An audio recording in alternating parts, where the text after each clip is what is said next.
Hello friends, स्वागत है आपका हमारे YouTube channel computer education and technology classes में।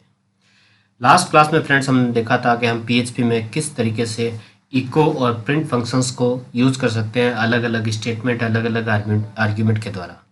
आज की क्लास में फ्रेंड्स हम देखेंगे कि किस प्रकार से हम वेरिएबल के अंदर वैल्यू को स्टोर करके उसे प्रिंट करवाते हैं हमारे पीएचपी के वेब पेज में। तो उसके लिए आइए हम चलते हैं हमारे सबलिम टेक्स्ट एडिटर पे।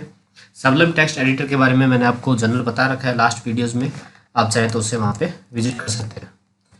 यहाँ पे मैं पीएचपी के कोटेशन स्टार्ट कर रहा हूँ यहाँ पे, और जस्ट हम एक वेरिएबल के बारे में पढ़ेंगे। जैसे मैंने क्या किया था, लास्ट इको किया था किसी भी नेम को, ठीक है। जैसे मैंने कंप्यूटर एजुकेशन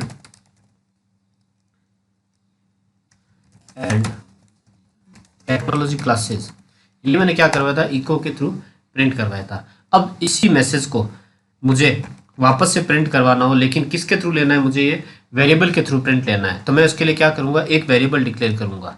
तो वेरिएबल डिक्लेयर करने से पहले हम देखते हैं कि वेरिएबल का नाम किस किस तरीके से होता है। जैसे हम सी लैंग्वेज में कोई भी वेरिएबल डिक्लेयर करते थे तो हम क्या लिखते थे, ए की वैल्यू 10, ठीक है, इसी तरीके से लिखते थे। तो सेम इसी तरीके से हमारे पीएचपी में भी लिखा जाएगा। जैसे आप सी लैंग्वेज में पढ़ते थे उसी तरीके से वेरिएबल का डिक्लेरेशन पीएचपी में भी होता है। तो वेरिएबल को डिक्लेयर करने का सबसे पहले कुछ रूल्स हैं। तो उन रूल्स क्या क्या है कि वेरिएबल का नाम होना चाहिए कोई भी अल्फ़ाबेट से स्टार्ट। जैसे आपने नंबर, आपने एक नाम दे दिया NUM, ठीक है, तो वेरिएबल का नेम क्या, नंबर ईयर, तो ये एक वेरिएबल का नाम दे दिया। इसी तरीके से आप जो करेक्ट वे है वो हम सारे डिस्कस करते हैं। किसी भी वेरिएबल को आप अंडरस्कोर से स्टार्ट कर सकते हो, ठीक है। किसी भी वेरिएबल को आप, जैसे दो नाम से वेरिएबल लिखना है आपको, जैसे आप यदि दो नाम से लिख रहे हो तो उसके बीच में स्पेस नहीं दोगे, आप डायरेक्ट जो है आप डिक्लेयर करोगे उसको इस तरीके से अंडरस्कोर से ज्वाइंट करते हुए।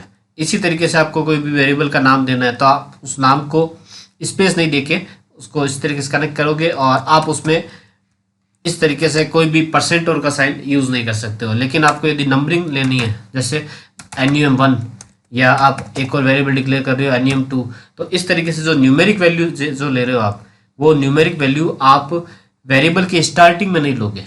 यदि आप स्टार्टिंग में लेते हो तो वो रॉन्ग वे काउंट माना जाएगा, ठीक है। जैसे आपने न्यूमेरिक नम वेरिएबल ले लिया, इसकी वैल्यू 10 दे दी, ठीक है, ये आपका एग्जैक्ट राइट वे है, आपका लिखने का तरीका बिल्कुल सही है। आप यदि नम दे रहे हो, ठीक है, तो उसके आगे आपने ये वैल्यू डिक्लेयर कर दी।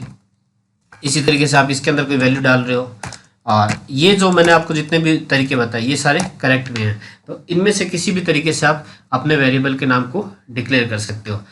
और एक मैं तरीका और बताता हूँ, आपने इस तरीके से एज लिखा, जैसे आपने एज दे दी 22, और एक आपने दी है कैपिटल में, तो ये दिखने में और लिखने में बिल्कुल एक जैसे हैं, लेकिन यहाँ पे कैपिटल और यहाँ पे स्मॉल, तो ये दो अलग अलग वेरिएबल माने जाएंगे आपके पीएचपी लैंग्वेज के अंदर।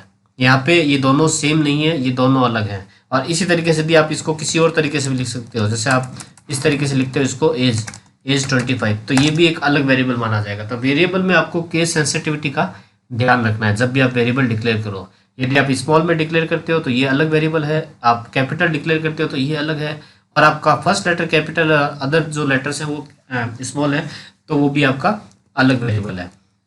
इसी तरीके से आप ने इस तरीके से डिक्लेयर किया नम और VAR, ठीक है, ये आपने 15 दे दिया। तो इस तरीके से भी आप लिख सकते हो वेरिएबल को। लिखने का ये भी तरीका है कि आपने प्रत्येक लेटर का जो, प्रत्येक वर्ड का फर्स्ट लेटर जो है वो आपने कैपिटल रखा है। तो इस तरीके से भी आप वेरिएबल को डिक्लेयर कर सकते हो। अब इसके रॉन्ग मेथड कौन से हैं लिखने के, ये तो आपके सारे राइट मेथड थे। रॉन्ग मेथड क्या है, आप सबसे पहले तो किसी भी दो नाम के बीच में स्पेस नहीं दोगे। जैसे आप यदि इस तरीके से लिख रहे हो तो ये आपका क्या तरीका है, रॉन्ग वे है, wrong way to declare variable.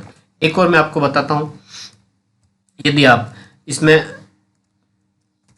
Num percent का साइन लगाते हो या कोई भी स्पेशल कैरेक्टर लगाते हो, ठीक है, तो ये भी क्या है, आपका लिखने का जो तरीका है ये भी रॉन्ग मेथड है या रॉन्ग वे है इसको वेरिएबल को डिक्लेयर करने का।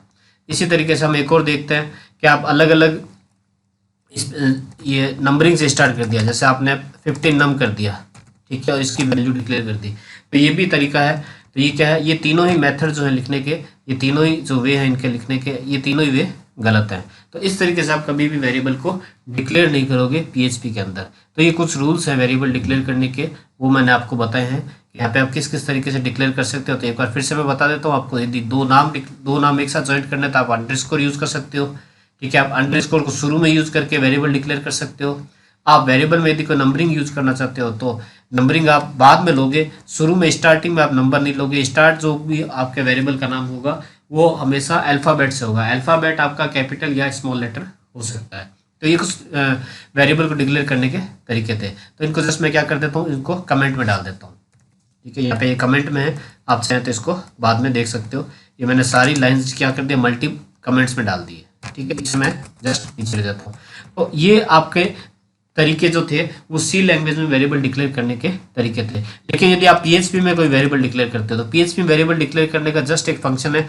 जैसे जब भी आप वेरिएबल डिक्लेयर करोगे तो उसके आगे डॉलर का साइन लगाओगे। जहाँ पे भी आप डॉलर का साइन लगा के वेरिएबल डिक्लेयर करोगे वहीं से उस वेरिएबल का डिक्लेरेशन माना जाएगा। जैसे मैंने VER डिक्लेयर कर दिया एक, और यहाँ पे नाम लिख दिया computer education and technology classes, ठीक है फ्रेंड्स। तो ये मैंने एक यहाँ पे वेरिएबल डिक्लेयर किया, और इसको मैं क्या करता हूँ, इस इको को यहाँ से डिलीट कर देता हूँ, इसकी रिक्वायरमेंट नहीं है, या इसको कमेंट कर देते हैं हम, ठीक है। तो ये जस्ट हमने एक वेरिएबल डिक्लेयर किया। वेरिएबल के अंदर क्या किया हमने, हमारी ये जो स्ट्रिंग है, ये हमारी स्ट्रिंग हमने कहाँ स्टोर करवा ली, इस VER वेरिएबल के अंदर स्टोर करवा ली, जो कि डॉलर के साइन से कनेक्टेड है। अब मुझे क्या करना पड़ेगा, जैसे सपोज मुझे इस कंप्यूटर एजुकेशन को यदि इस तरीके से प्रिंट करवाना, तो मुझे क्या करना पड़ेगा, बार बार प्रिंट करवाना, तो मुझे बार बार क्या लिखना पड़ेगा, कंप्यूटर एजुकेशन को इको के अंदर लिखना पड़ता है। जैसे मेरे को 5 बार प्रिंट करवाना है, 5 टाइम प्रिंट करवाना है, तो मेरे को 5 टाइम क्या लिखना पड़ता, इको इको, इस तरीके से बार बार लिखना पड़ता। तो इसके नस्बत हम क्या कर सकते हैं, इसको एक वेरिएबल में स्टोर करवा सकते हैं, ठीक है। फिर इसको चाहे जितनी बार आप इसको प्रिंट कर सकते हो। जैसे मैंने एक वेरिएबल डिक्लेयर किया और इको लिख के जस्ट उस वेरिएबल का नाम और इसको प्रिंट कर दिया। अब वेरिएबल का नाम आपने यहाँ पे डिक्लेयर किया और इसको मैंने सेव किया। इस फाइल को हम सेव करते हैं वेरिएबल नाम से, variable.php, और PHP क्लासेस के अंदर हमने इसको स्टोर कर लिया। यहाँ पे हम गए जस्ट इसको लोकल होस्ट के अंदर हमारी फाइल का नाम क्या था, हमारे जो फोल्डर का नाम था PHP क्लासेस के अंदर हमारी फाइल, अगर एक फाइल और बन गई होगी हमारी, इको एंड प्रिंट हमने लास्ट फाइल बनाई थी अभी variable.php के नाम से। जैसे मैं इस पर क्लिक करूंगा, क्लिक करके क्या होगा, हमारा जो वेरिएबल के अंदर जो वैल्यू हमने प्रिंट करवाई थी वो हमारी वैल्यू प्रिंट होगी, ठीक है। तो इको हमने क्या किया, एक वेरिएबल को प्रिंट करवाया। तो ये वेरिएबल जब आप यहाँ पे डिक्लेयर करते हो, ठीक है, और इसको कॉल करते हो इस फंक्शन में प्रिंट के लिए, किस फंक्शन के थ्रू, इको जो हमारा इनबिल्ट फंक्शन है उसके थ्रू हमने प्रिंट किया। तो जैसे ही प्रिंट किया तो इस वेरिएबल के अंदर जो भी वैल्यू होगी, चाहे वो स्ट्रिंग में है, चाहे वो न्यूमेरिक वैल्यू है, चाहे वो जैसे में चाहे वो फ्लोट टाइप की वैल्यू है, जैसे आपकी न्यूमेरिक वैल्यू आ गई, आपने ये न्यूमेरिक वैल्यू ले ली। अब इस न्यूमेरिक वैल्यू को आपको प्रिंट करना है, ठीक है। और वेरिएबल का नाम आपने दे दिया VER1, और मैंने यहाँ पे क्या किया, वेरिएबल का नाम VER1 कर दिया, ठीक है, और इसको सेव किया। सेव करके मैं वापस से ब्राउजर में जाता हूँ और इसको एग्जीक्यूट करता हूँ। तो इसने क्या किया, उस वेरिएबल की वैल्यू को प्रिंट कर दिया। अब ये इंटीजर टाइप की वैल्यू है। इंटीजर टाइप की वैल्यू क्यों है, क्योंकि यहाँ पे हमने इंटीजर टाइप की वैल्यू ली है, ठीक है। इसी तरीके से मैं एक और वेरिएबल लेता हूँ, $VER2 ले लिया मैंने, VER2 लेके मैंने 10.25 कर दिया, ठीक है। तो ये एक फ्लोट टाइप की वैल्यू होगी। इसे मैंने सेव किया, यहाँ पे फाइल को सेव करके मैं वापस से ब्राउजर में जाता हूँ और इसको रिफ्रेश करता हूँ। यहाँ पे मैंने इसे रिफ्रेश किया, तो सॉरी मेरे ख्याल से सेव नहीं हुई फाइल, ओके। अभी हमारा जो प्रिंट हो रहा था वो VER1 प्रिंट हो रहा था, हमें यहाँ पे VER2 प्रिंट करवाना है। मैं अगेन इसको सेव करूँगा क्योंकि वेरिएबल 2 का हमको एग्जीक्यूट करवाना है। यहाँ पे मैंने इसको स्टार्ट किया, तो ये देखिए, तो ये इसने क्या किया, प्लॉट के अंदर या डबल के अंदर ऑटोमेटिकली इसने काउंट कर लिया और इसे चेक कर लिया। तो इस तरीके से आप अपने वेरिएबल को जब डिक्लेयर करो उसी समय आपको डिसाइड करना है कि आपको स्ट्रिंग टाइप की वैल्यू लेनी है, या आपको न्यूमेरिक वैल्यू लेनी है, या आपको प्लॉट में या इंटीजर में, इसमें डेसिमल टाइप की वैल्यू को लेना है, ठीक है। तो जब यहाँ पे आप वेरिएबल को कॉल करोगे तो यहाँ पे जब वेरिएबल कॉल कर रहे हो तो यहाँ पे आपको डबल कोट या डबल इन्वर्टेड लगवाने की रिक्वायरमेंट नहीं है। तो इस चीज का आपको ध्यान रखना है। अब एक और तरीका है वेरिएबल को प्रिंट करवाने के लिए, ठीक है, जैसे आपको इसको बोल्ड लेटर में प्रिंट करवाना है तो यहाँ पे आप क्या कर सकते हो, वापस से बी टैग स्टार्ट कीजिए, सॉरी बी टैग स्टार्ट कीजिए, बोल्ड टैग, ठीक है, बोल्ड टैग को कॉन्केटनेट करो यहाँ से लेके, फिर वापस डबल कोट के अंदर बोल्ड टैग को क्लोज कर दो, ठीक है, और इसे यहाँ पे कॉन्केटनेट कर दो, ठीक है। तो ये क्या हुआ, यहाँ से बोल्ड टैग स्टार्ट हुआ और यहाँ तक बोल्ड टैग आया, ठीक है। ये दोनों इन्वर्टेड में आएंगे क्योंकि अब आप एज स्ट्रिंग इनको लिख रहे हो, और वेरिएबल 2 जिसको हम प्रिंट करवा रहे हैं उसे हमें बोल्ड करना था, तो मैंने इसे सेव किया जस्ट, ठीक है। और यहाँ पे आके मैं वापस क्या करता हूँ, रिफ्रेश करता हूँ, तो ये देखिए ये बोल्ड काउंट हो गया, ठीक है। एक और एग्जांपल हम देखते हैं यहाँ पे, इससे जस्ट मैं पहले करता हूँ इको के अंदर मैं जो हमारा फर्स्ट वेरिएबल है ये वाला वेरिएबल, इसको प्रिंट करवाते हैं, इसको प्रिंट करवाया और जस्ट सेव किया, ठीक है, और इसे रिफ्रेश किया, तो रिफ्रेश किया तो ये की लाइन में आ गया। मैं चाहता हूँ ये नेक्स्ट लाइन में है, तो उसके लिए आप क्या कर सकते हो, उसके लिए जस्ट सिंपल सा कुछ नहीं करना, आप चाहो तो यहाँ पे आप br टैग यूज़ कर सकते हो, जैसे आपने कॉन्केटनेट किया, ठीक है, और जस्ट यहाँ पे br टैग को यूज़ कर दिया, तो ये क्या करेगा, लाइन को ब्रेक कर देगा, यहाँ से लाइन ब्रेक होगी। या फिर आप ये भी कर सकते हो कि इस br टैग को यहाँ यूज़ नहीं करके, ठीक है, इसको सिंपल सा ऐसे ही रखो और इस br टैग को यहाँ, इससे जस्ट पहले br टैग लगा लो, तो ये पहले क्या करेगा, br करेगा, फिर उसको बोल्ड कर देगा, तो ये लाइन को ब्रेक करके फिर उसे करेगा। तो सेव करते हैं हम यहाँ पे और इसे यहाँ पे रिफ्रेश करते हैं, तो देखो आपको आउटपुट में कोई चेंजेस नहीं आया। आप चाहते हो कि ऊपर वाली लाइन भी मेरी ये बोल्ड लेटर्स में है, ठीक है, तो बिल्कुल आ जाएगी। तो यहाँ पे आप क्या कीजिए, जस्ट इस वेरिएबल के अंदर वापस इसी तरीके से डबल एक कॉन्केटेशन स्टार्ट किया और डबल कोट स्टार्ट किया, जस्ट br टैग, ठीक है, और यहाँ पे फिर कॉन्केटेशन स्टार्ट करके और बोल्ड टैग, ये आपने यहाँ पे बोल्ड टैग यूज़ किया, यहाँ पे br टैग नहीं है, सॉरी बोल्ड टैग है, सेव किया, इसको सेव करके आप इसे रिफ्रेश करेंगे तो ये देखो रिफ्रेश, ये भी बोल्ड लेटर्स में आ रहा है, ठीक है। आप चाहते हो कोई जो स्ट्रिंग है वो बाय डिफ़ॉल्ट ही आती रहे, ठीक है, तो आप इसके लिए क्या कर सकते हो, यहाँ पे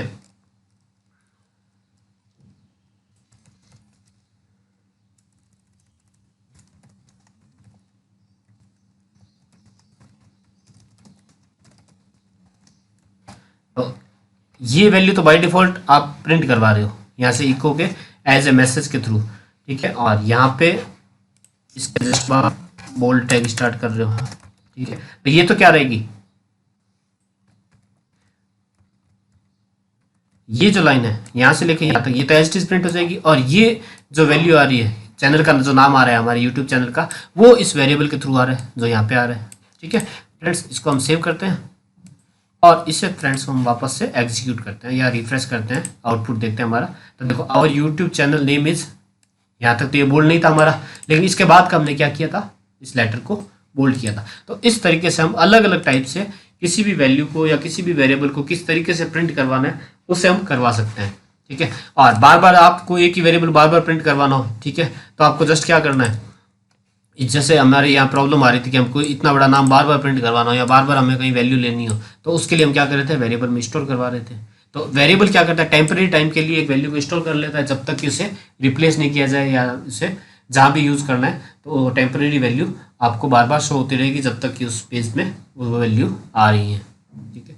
तो ये था एक वेरिएबल का कंसेप्ट कि किस तरीके से हम एक वेरिएबल को स्टोर कर सकते हैं, किस तरीके से उसे प्रिंट करवा सकते हैं। अच्छा, जो आपने इको के थ्रू किया वो सेम वर्क आप प्रिंट के थ्रू भी कर सकते हो, जैसे आपने प्रिंट फंक्शन था, प्रिंट फंक्शन के अंदर मैंने $var को प्रिंट करवा लिया, ठीक है, तो ये फंक्शन भी बिल्कुल उसी तरीके से वर्क करेगा जैसे कि ये कर रहा था। मैं यहाँ पे एक br टैग और लगा देता हूँ जिससे नेक्स्ट लाइन के अंदर शो हो, ठीक है।